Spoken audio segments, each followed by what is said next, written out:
Discussion keeps the world turning. This is Roundtable.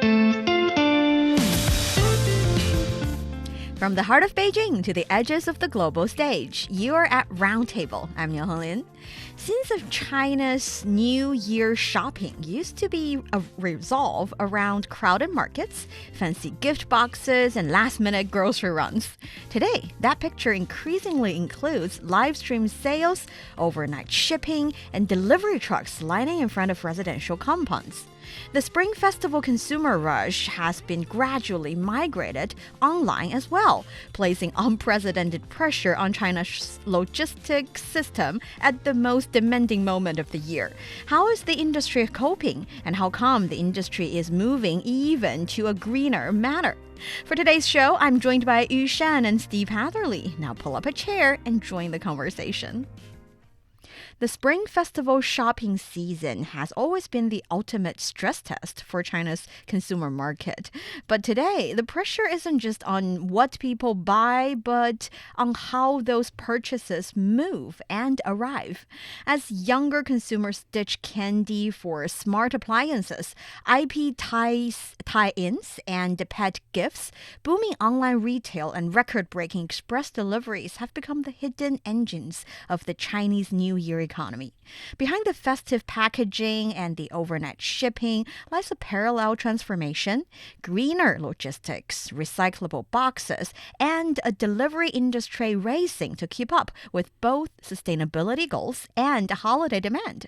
So as China's New Year shopping list goes digital and eco-conscious, can the express delivery industry deliver growth without downing in waste? We'll be discussing so many factors, but to start with, we're shopping for Spring Festival period, and that tradition has been there for a really long time. So let's paint a picture for those who are not familiar with this huge shopping for festival kind of tradition or ritual here in China for so long. Yeah, that's what we call the unfreezing of Andy Lau reaching 99%. What? I'm lost already. You know Andy Lau, the pop singer, yeah. and also a movie star. What's the unfreezing of Andy Lau? So here's the thing. He's got a very well-known song that even one-year-olds in China probably can sing already. It's about singing good fortune and wish you a happy Spring Festival. It's Mariah Carey's All I Want Yes, for Christmas Something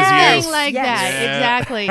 So that song is usually played in supermarkets around this time of the year, and netizens just joke that, oh, Andy Lau is out. He's starting to unfreeze 1%, 10%, 50%. Now we're getting 99%. So funny. It's exactly the same thing with Mariah Yeah. Carey's song, yeah. So yeah, as the Spring Festival draws near, a strong festive atmosphere is taking shape across China, and shoppers browse markets and supermarkets or even online shops like I do to carefully select New Year supplies. So this is what's going on around this time of the year. During the Spring Festival season, or even a bit before that, we tend to have a bit shorter of varieties when it comes to shopping or dining out, because you've probably already seen it out there if you live in China, that some restaurants already shut down for the holiday season and everybody's returning home for the new year. And also some markets and supermarkets, they probably will shorten their business hours during the day as well. So all of which makes purchasing before the festival something really important to do for Chinese families. So that's why it's a huge deal for us. Has it always been that way, where you'll have a little bit of flexibility with the supermarkets or restaurants or things like that? Or was there a time when things just shut down completely? I don't think China has shut down anything No. completely for Yeah. anything forever. We always have options, even when it's like the most important holiday or festival of the year. There are definitely still supermarkets open, still major restaurant chains open. It's just, especially in these years, we see those places being overly crowded even during the Spring Festival period of time. And also you want to prepare. You want to carefully select gifts for your loved ones during the Spring Festival Festival period, and you also even want to have some gifts in stock just in case you suddenly want to visit someone Or during someone the stops holiday. by, Yes, comes that to too. your Oh, home. really? Yeah. Oh, so you keep extra gifts on hand just in case you need them for somebody. Right. Yeah, because in China, when you visit someone, you bring gifts, and more often than I realized before the show. Especially if it's relatives and if it's a older generation, they will definitely ask you to take something from their home as well Oh, wow. as a return of gifts. Okay, yeah, So yep. that happens a lot. And of course, during the holiday days, you want some snack to, enjoy during the holiday period. That for some people, it's something serious, and they would very carefully select that bunch of Okay. snack in stock as well. Culture question. So if I just show up at your house during the holidays, like, hey, it's Steve, just popped over to say hello, what is an appropriate gift for me to bring in that situation? Would it be like a box of snacks or some fresh fruit, or what would be a culturally appropriate gift during the Spring Festival? You just mentioned two very common gifts. Oh, yeah? That's it? Nuts, fruits. Sometimes people bring liquor or flowers too.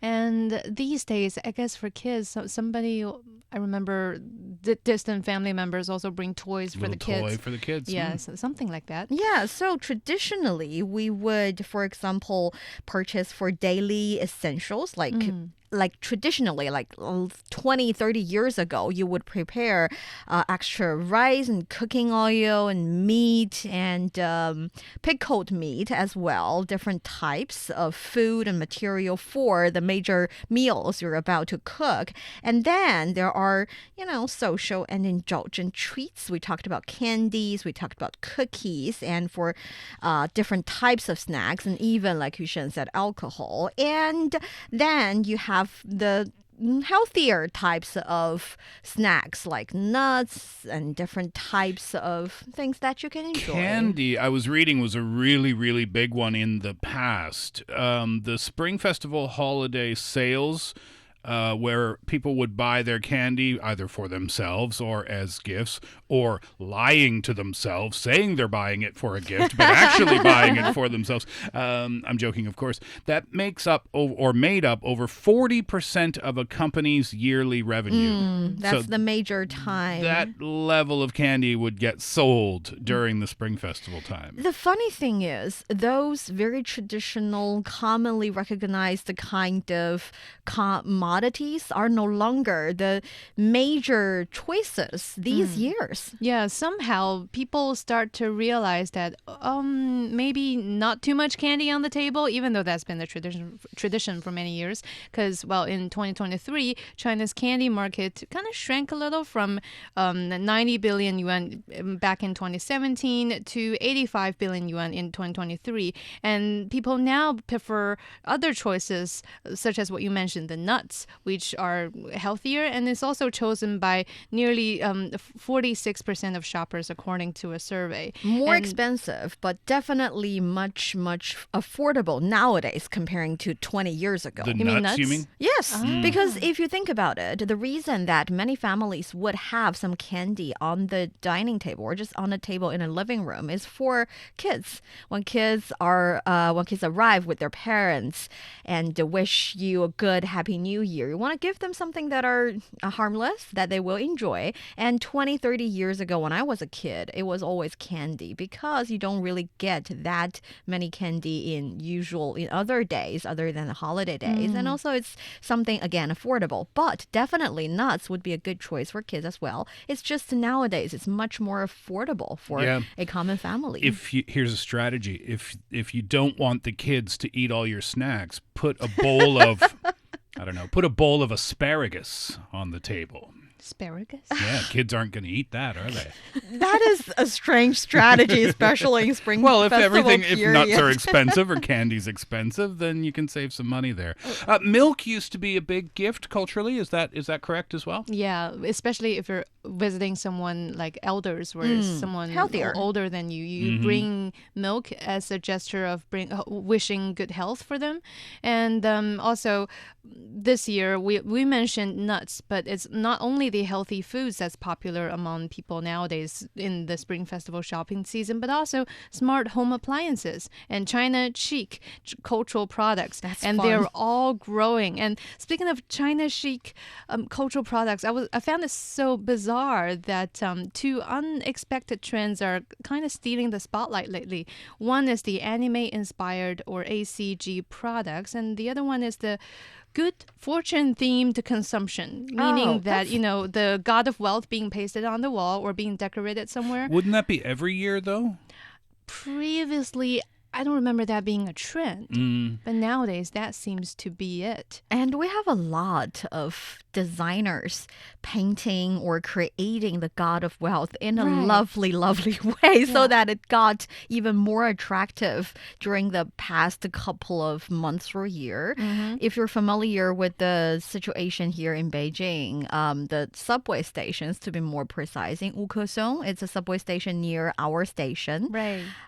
There is a little shop themed the god of wealth. It's like magnets, postcards, everything's decorated in the color gold and red, and you can even buy lottery tickets right next to that, god of wealth shop. Perfect place to buy them. Yeah, it's a fun thing to do. It's not like people view wealth as their top priority, as their life goal. It's more like it's a fun thing and it's a auspicious thing to have around festival time. I think I get it. So the god of wealth has always been here, culturally speaking, always important maybe during the Spring Festival time. But now the designs have gotten really cool and trendy. So the products that are coming out related to the god of wealth are selling quite well. Let's say in the ancient times, people, they go to a temple and they give incense, offer incense and wish for good fortune and good luck for the entire new year. But nowadays that's been simplified, and also brands, they're also simplified to the fact that a decoration will equally work, as people believe. Or apparently. maybe people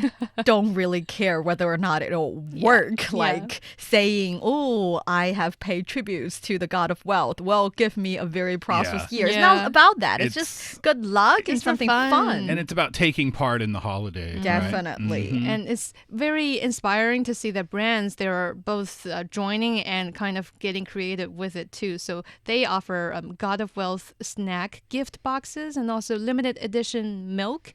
You see people are still offering milk, just painting different icons on it. And also there's chocolate fortune towers and festive pastries, lucky figurines, sweaters, drink cans, and gold charms. So everything is wrapped in symbol of luck, wealth, and blessing at this time of the year. And it's very popular among people. It's very reasonable if you think about it. Those who were born during the year 1995 and 2009 have become adults. They are the decision makers now. They buy things according to their will, and they like cute little things with good ornament, and also they like to pay for good emotional value attached to the products. And if you think about the business owners or the product creators, they have tried to improve the quality of it. They have tried to improve the health level of their product. And now they finally have some time to make the packaging also auspicious. I don't know how much time they have because the supply chains are particularly busy this year. I found this quite fun. Orders for Zodiac-themed cultural products have increased about 200% year on year. Yep. We talked about it, didn't we, on Roundtable, the Cry horse? Yes. Yeah, that Funny horse. gained great popularity. And yeah, people are buying a lot of these things too. So the factories that are pumping out these cute little plush toys, they're very busy too. Yeah. And one trend that has been here in China for quite a while would be the fact that instead of getting all the things that you want for the festival in a market, we are getting those things online. Yeah, because young consumers, we're blending online and offline experiences. And also, this is a 2026 Spring Festival consumption report, which shows that 74% of consumers see the holiday as a time to recharge, making immersive, festive shopping environments, especially appealing to people like us. And based on a personal experience, I think those online platforms, they really paid their efforts to try to make everything, including their front page decoration, their icon shown on your phone, and everything looks so appealing and red and festive, so that when you see it, you are more inclined to tap on it and see what's offered, and maybe even make a purchase just because of that. Even the government has noticed that people are, well, of course, it's easy to notice, but paying attention to the fact that since we are already purchasing during this period of time, might as well give some profits, give some discounts, incentives, and have right. some incentives even in a national campaign kind of way, like Happy Shopping 2026, allowing online platforms to roll out to launch different types of discount campaign in different platforms so that you can enjoy the shopping season even more. Would that apply to a bunch of different things like food ordering or tech purchases or just whatever? It depends. I think for different types of grocery you're buying, different types of items, you would be able to enjoy different types of discounts. And coverage is varying a bit depending on where you are. In China right, too. right. And during those period of time, we would be opening or tearing up a lot of delivery boxes, which leads to a issue that we think about sometimes. That is, with so many packaging, so many tapes, so many particles, are we creating too much garbage for the planet? Well, you said the government was paying attention to one thing. They're also paying attention to this. This was part of the 14th five-year plan period for 2021 to 2025.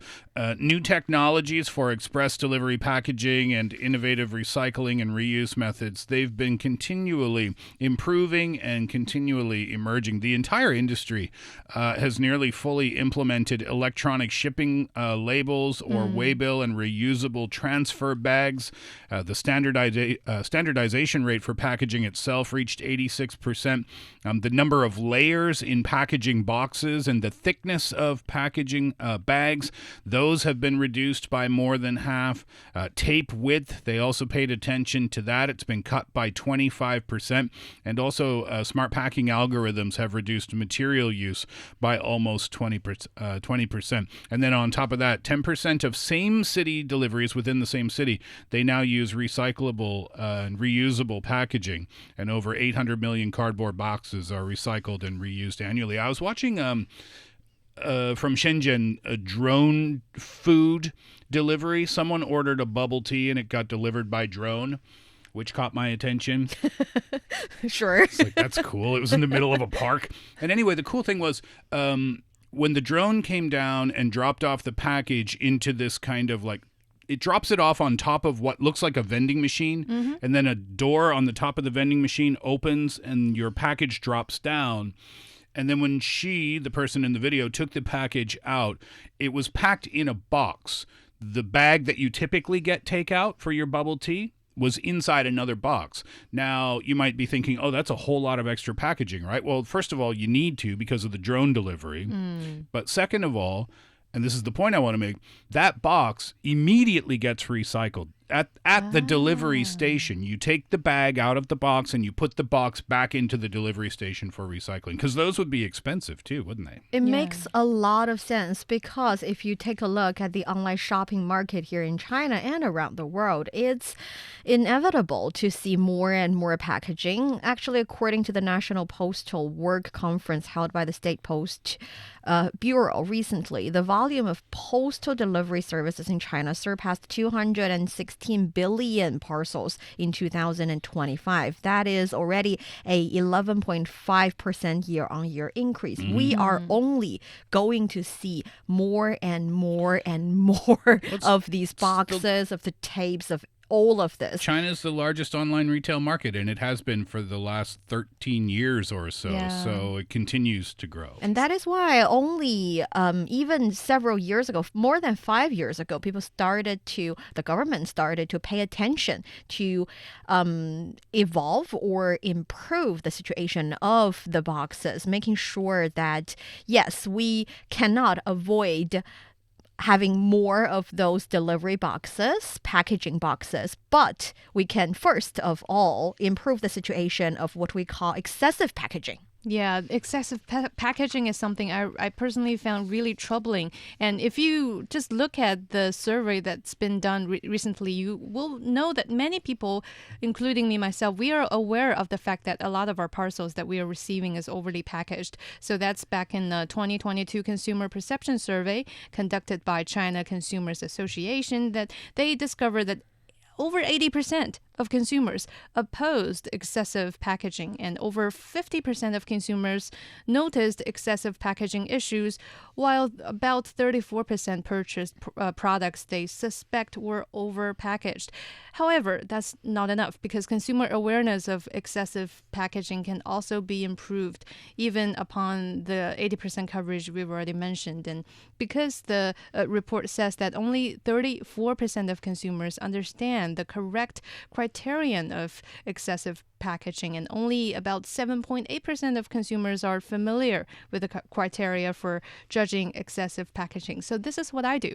If I open a package, a box, wherever it comes from, and I found that multiple layers of, nowadays it's more paper than plastic gas-filled kind of wraps. But if I see more layers and they're still seemingly clean and reusable, I have a bag that's particularly for putting those things in, so that in the future, if I want to mail something, I can reuse that to wrap the things I want to mail out. And that's also something that I found really interesting, that these days the delivery company, not food delivery, but parcel delivery companies, they do not offer free packaging for you anymore. I'm not sure just when exactly that started, but apparently you need to wrap it yourself before mailing things out. And those excessive packaging is, in my case, helping me to make things easier. And when I order a cheeseburger and there's extra ketchup packets, I put it in the fridge for later use. So I'm also doing my part, Yushan. See, we are taking things into our own hands. Absolutely. But the government is also rolling out a lot of different policies, making sure that unnecessary packaging materials and unnecessary packaging steps are being omitted. Mm-hmm. And that's something I heard that happened not too long ago. At the end of 2025, I believe, there was a press conference held by the State Post Bureau, and where the director of the Market Regulation Department highlighted that in recent years, they have introduced 3 regulations, 15 standards, and 9 policies aligned with green principles to support the green transformation of express packaging and postal services. So the express delivery interim regulation would be one of these new, relatively newer regulations that started to implement since June last year. And that one introduced a dedicated chapter on express packaging, and it aims to build a green, energy efficient delivery service system. So this is what it does. The regulation covers the entire packaging life cycle, from design and production to use, recycling, and disposal. So this whole process is providing an institutional guarantee for departmental and regional and even policy coordination, like, avoid excessive packaging in the future. Mm-hmm. The State Post Bureau is also involved. They have a couple of mandatory national standards. One is limits on heavy metals and specific substances in express packaging, and the other is requirements for limiting excessive packaging. They're working together with other departments, 8 other departments, as a matter of fact, to support this green transformation, if you will, of express packaging and make the whole situation better for the planet. When the policy points out a direction, we see all different types of forces from the company side, from the delivery company company side, from the side of relevant scientists, they all move toward that direction. For example, if this is a delivery company and they're shipping huge household appliances for another company that are the manufacturer company of that home household appliance, yes, as a delivery company, what I'm thinking is that, oh, I should package that parcel again so that I don't break it on the road, so that I do not have to pay for that break. Yet, if I can team up with the manufacturer factory of that huge TV, huge but fragile TV, I no longer need to have a secondary packaging. And that is what is happening. For example, in the province, Zhejiang province, by 2025, nearly 96% of e-commerce packages no longer require secondary packaging. Nice. So that's from the packaging company's point of view. As for scientists, they're also thinking about fun new ways.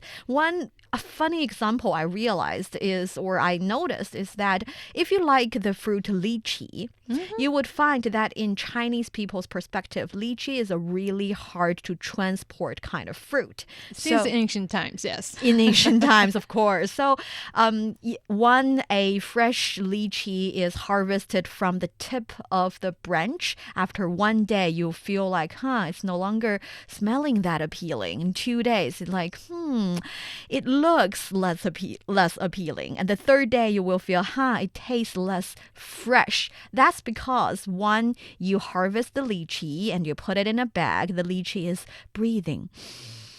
And when it's breathing, it's also ripening to an extent that it's a bit too mature and it loses the freshness that you would desire. And what happened used to be that you package it in a box and paired it up with a lot of different types of chemicals sealed in a bag so that it can be kept in a lower temperature to prevent it from overly breathing. But scientists have been doing research and putting in the kind of material that only allow a smaller amount of oxygen to get into the box, so that with not enough oxygen, the lychee cannot breathe that much and cannot ripe that much. So this is only one example of newly developed technology as well as material can reduce the amount of material that actually requires during the shipping of different types of things. Yeah, lychees are screaming, I'm out of oxygen. Sounds cruel, We don't doesn't care. it? Some of these changes, too, don't seem like they would be a really big deal, but they are. A lot of express companies now, they're using a narrower tape than they used to. Some are using 45 millimeters or less, and some are even using 30 millimeters or less. And that can increase the tape usage over time of about 30% if you continue using those wider numbers.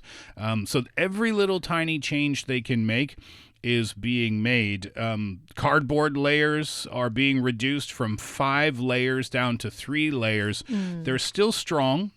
Because of what you mentioned, Niu Honglin, technological upgrades. So they're able to work on how to make it stronger and use less of it. So it's a good thing.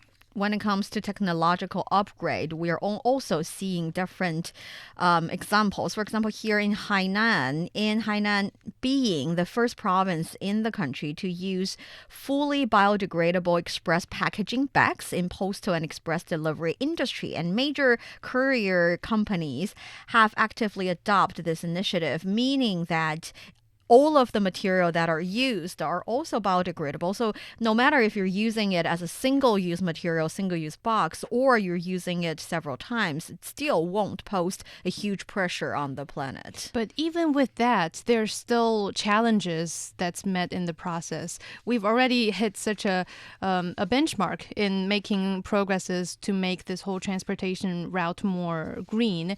But there's still challenges such as the high cost for green transformation and also an imperfect recycling system that we currently have in some of the regions. And this is said by Lu Bo, the Deputy Director of the Hainan Provincial Degradable Plastics Technology Innovation Center. So he suggests that we, in the future, can create a 3-tier network of express delivery stations, residential community recycling points, and professional recycling enterprises. So there's 3 steps.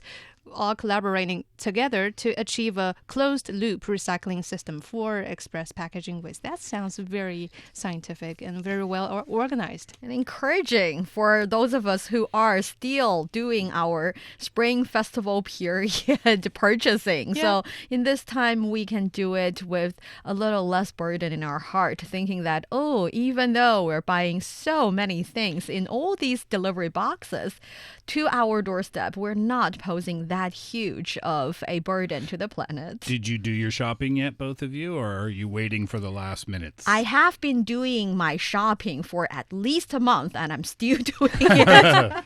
You're using the all 40 days, huh? I Yeah. definitely am. Collect all the coupons. I'm doing that, by the way. And we will enjoy the things that we buy for the upcoming Spring Festival.